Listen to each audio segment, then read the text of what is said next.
This is our belt and disc metal sander. Most of our metal projects are small, and this is the appropriate size, either this or the grinder. The bench grinders behind me, one there and one here, are the best things for metal. Usually you're just cleaning up some cuts and some edges on some small stock before you're welding it. Usually it's 1 inch square tube, or 1 1/4 inch square tube, or 1 1/2 inch square tube. We don't normally do a lot of stuff that's much, much bigger than that. And if it is bigger than that, you can get a hand grinder or some other grinding and cleaning, metal cleaning tool to do that. Safety operating procedures are posted on the tool or next to the tool. These procedures represent the most important safety operations and considerations while using this tool or equipment, but are not intended to be comprehensive coverage of every possible use. For more complete safety instructions, please refer to the tool and equipment user manuals. Do not use this machine unless you have been instructed in its safe use and operations and you are complying with college and departmental shop safety guidelines and procedures. Safety glasses are required at all times while using this tool. Safety goggles are recommended due to airborne sawdust or metal particulates. Hearing protection is required for extended use. For short periods of usage, hearing protection is recommended. A dust mask is required due to fine airborne particulates.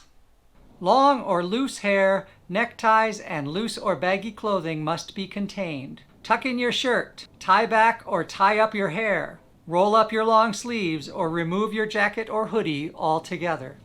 Rings, watches, and loose jewelry should not be worn while operating this machine.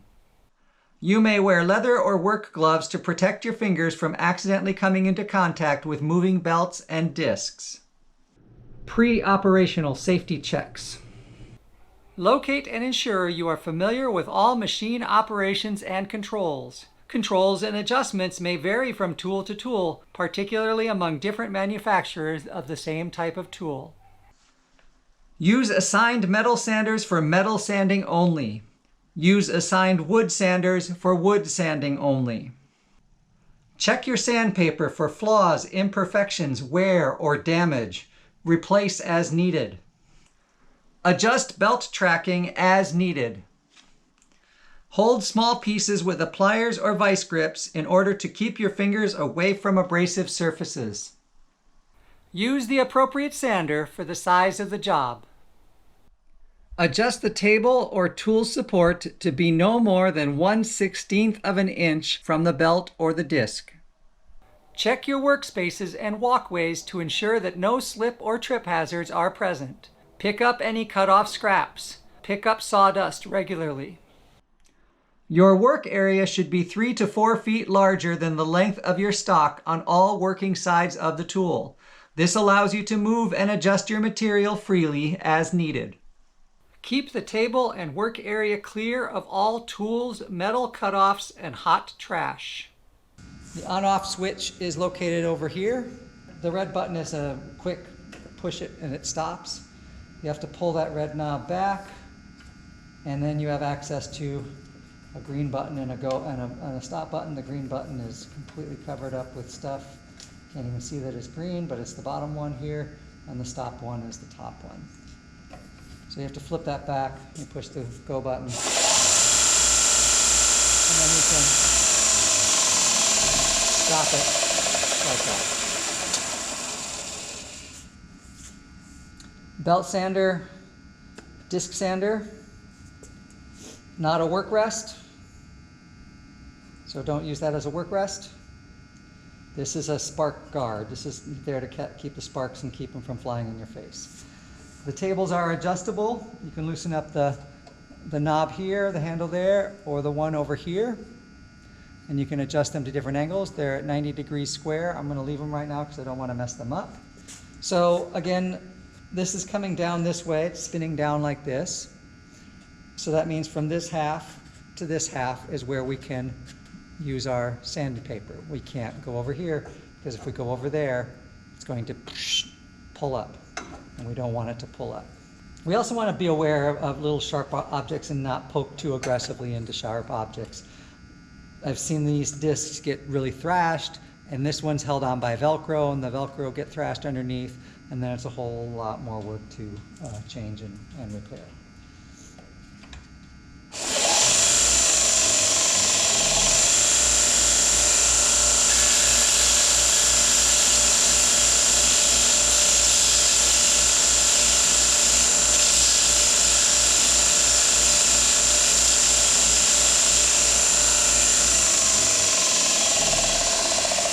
So this is 1-inch square tube, and this sander is pretty much the right size for just cleaning off those burrs and all of that extra garbage on the end. You can also do this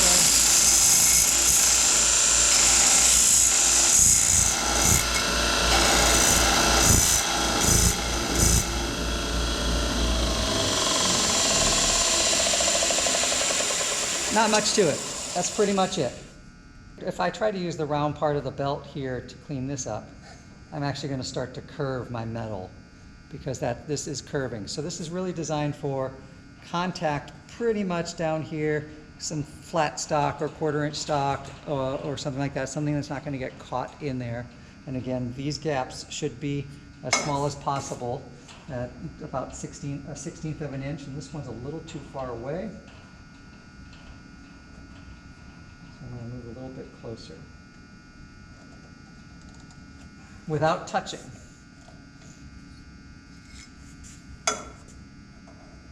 So when I'm doing it like this, I'm actually grinding out that bottom part right there. I'm not grinding this side or top or that other side. Just grinding here, grinding there, grinding there. If I'm doing this, I'm doing this surface, so doing that one. That surface, just like that. Operational safety checks. These are safety checks you must be aware of at all times while using the tool, and you must check them and perform them every time you use the tool on every single operation or cut. Keep your hands away from the sanding surface at all times. Use light pressure only. You should not have to apply excessive pressure in order to get the tool to work. Always use the tool rest to support the workpiece. Never do freehand sanding, which is floating the piece away from the tool rest. Keep the workpiece moving across the sanding surface to avoid heat buildup, which can prematurely wear out the abrasive paper and also burn the workpiece. For disc sanding, keep the workpiece on the downward spinning side of the disc. For best results when sanding wood, sand parallel with the grain. Keep hands, especially the tips of the fingers, away from belts and discs and any moving parts. Watch belt tracking during use. Adjust as needed.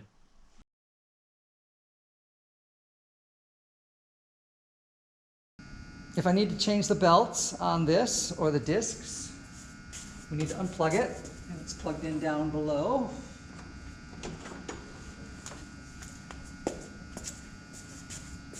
I've unplugged it, doesn't work. So first thing we got to do is take this off, and this just comes off with this one knob, and this lifts up and out, just like that.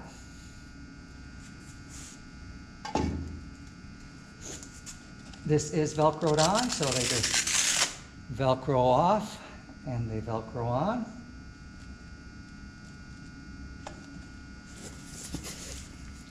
This is our box of sanding discs for the Baileigh sander, and this is a Baileigh brand. And I've got hundreds of them, so don't be afraid to replace them as needed. They are in the tool room on top of the sanding paper, and I've got it labeled for Baileigh disc belt sander only. I have a supply of belts as well. These do have arrows, and you need to make sure the arrows are pointing in the way that the belt is running. So the arrows are pointing this way, so I need to put it on this way. This belt is not in bad shape, so I don't really need to replace it. But there is a lever in the back that loosens up, and then this slides off. just like that. And it slides back on. The tracking is fairly well set, so I wouldn't adjust the tracking. If you need to get the tracking adjusted, come and find someone. This one is real easy to get finicky and yeah, right back into where I wanted it. Belt and disc sander changing, easy. This just slides back into place. And ideally, let's have a lot of wiggle room here, so I'm going to put it exactly where the table should be, not touching the discs or and tighten it down. So depending on how this is tightened and where this is positioned, that's going to affect the accuracy of these two tables. It does have some wiggle room, but it does lock down really nicely. Plug this back in.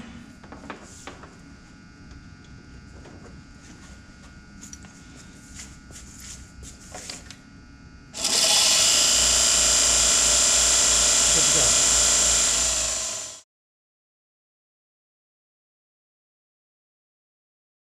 Whenever you're doing metal work, you need to use the hot work logbook and log all of your work in the logbook. Document it. The logbook has a date, location of where you're doing the work, time started, names or personnel doing the work, tools and work performed, that's where you describe what you're doing, time ended, hot watch begin, hot watch end, and then you initial it. We're working in a wood shop here, and whenever we're doing welding or metal work or work with sparks, we have the potential for sparks to fly into sawdust and combustibles. So because of that, we need to have documentation on the hot work that we do. And this logbook is one step of documenting the hot work. And it tells us who did what, when, and it's all documented. And the key thing here are these last two columns, hot watch begin and hot watch end. Because we are in a space where there are combustibles, we're not in an exclusive metal working shop. We have lumber, we have sawdust, we have all these things that are potentially combustibles with fire. We need to have a hot watch at the end of every day when we're doing hot work. And usually that hot watch is 2 hours before the end of your workday. The theory is that within 2 hours, you would be able to notice that something was smoldering in the trash can or under some pile of sawdust or something. So if your end of your workday is planned to be 5 o'clock, you need to stop your metal work at 3 o'clock. We've got to follow these guidelines so that we don't burn the place down, we don't start fires, and we can continue to do these things safely. So your hot watch begin and your hot watch end, you have to document it. You have to actually have someone who looks in on the space and is present and checks and makes sure that there's no fire or smoldering related to the hot work that was performed. That hot work logbook is going to be here on the grinding table. Likewise, when you collect your hot trash, you don't want to throw your hot trash into a trash can with combustibles. So we collect all of our grindings and shavings and metal parts, and we put it into the hot trash bucket. It's in a metal bucket. It allows it to smolder and burn and cool down, and then once it's cooled down, we can throw it away. But we always let it sit overnight or for some period of time before we do that. It's got some metal shavings and all that sort of stuff. So don't throw metal shavings and don't throw metal scrap into the general trash can with combustibles. This is also sitting here on the table for collecting hot trash.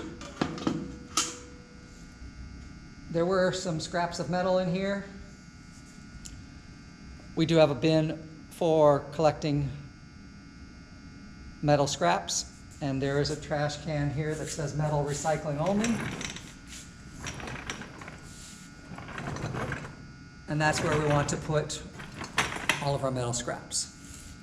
Empty the shop metal collection bin into this larger bin in the basement. We collect metal for recycling and send it to facility services when the basement container is full. These are potential hazards to be aware of while operating this tool. Skin and eyes can come into contact with sparks or metal and wood chips and dust. Contact with abrasive belts, discs, or pads can cause skin abrasion and more serious injuries. Losing control of the workpiece is also likely, which can lead to injury and damage to the work or to the tool. Flying chips, sawdust, and metal particulates could cause eye injuries. Always wear protective eyewear while using this tool. Sanding tools create inhalation hazards from sawdust and fine particles. Always wear a dust mask or respirator protection. Noise levels can rise above 100 decibels. Protect your ears by wearing hearing protection while using this tool. Do not use faulty equipment. If something is not working properly or you suspect that something is wrong with the tool or machine, please report this to your instructor and to the A&L Technical Director. Do not force the sander. Never freehand sand. Always use the tool rest to support the workpiece. Housekeeping.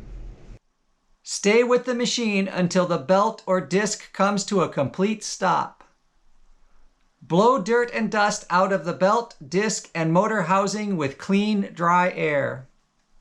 Sweep up all metal shavings and fine dust and place it in the hot trash bin. Leave hot trash in this bin for at least 24 hours before disposing of it in the regular trash.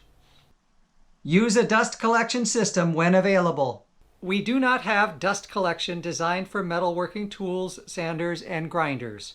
Do not hook up a wood dust collector to the metalworking tools.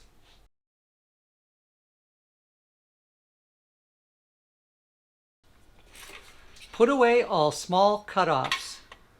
Small scraps can go in the bins under the grinder table.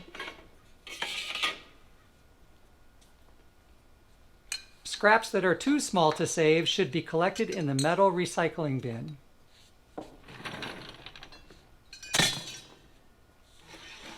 Another scrap of metal that belongs under the table.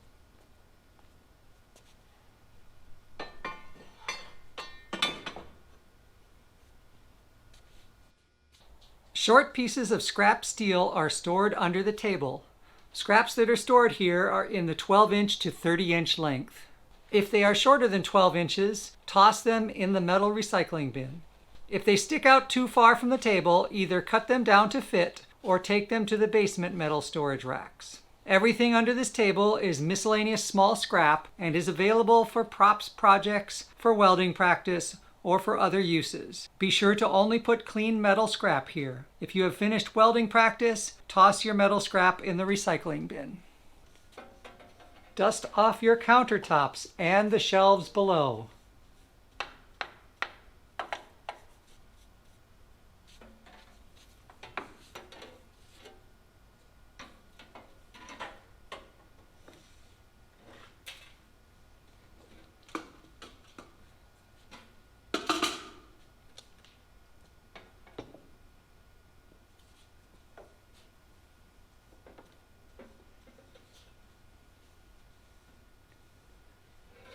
You are collecting hot trash, so dispose of this in the hot trash container.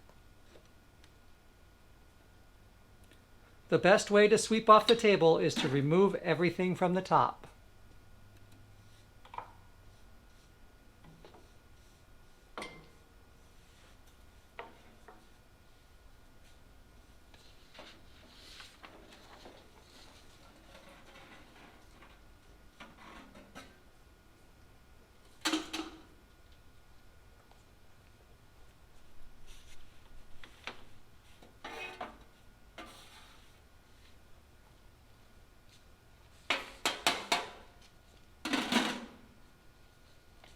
Blow dust and debris out of the tools regularly.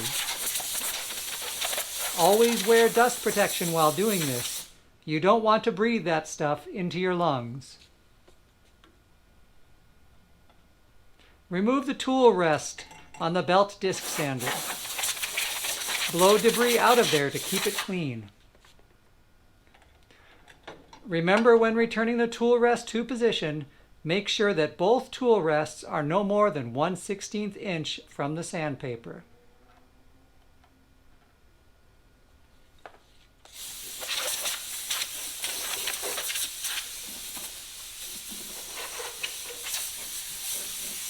Don't forget to blow dust out of the lower counter and the scrap storage. Do the same for the other side of the table. The spark shield on the grinder was loose and out of place, so I adjusted it and tightened it. Again, don't forget to dust down below. These 2 oil cans contain cutting oil and store in the middle of the grinding table for easy access while using the drill press or other cutting tools. Keep the hot work logbook on the table and available for the next person to use it. Return the hot trash container to the clean tabletop.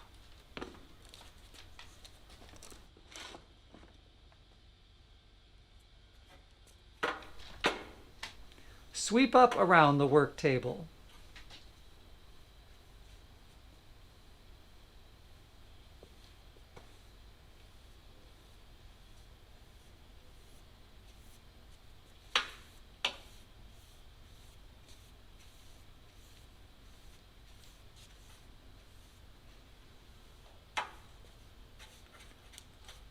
This is also hot trash, so it should go into the hot trash container, not in the general trash cans.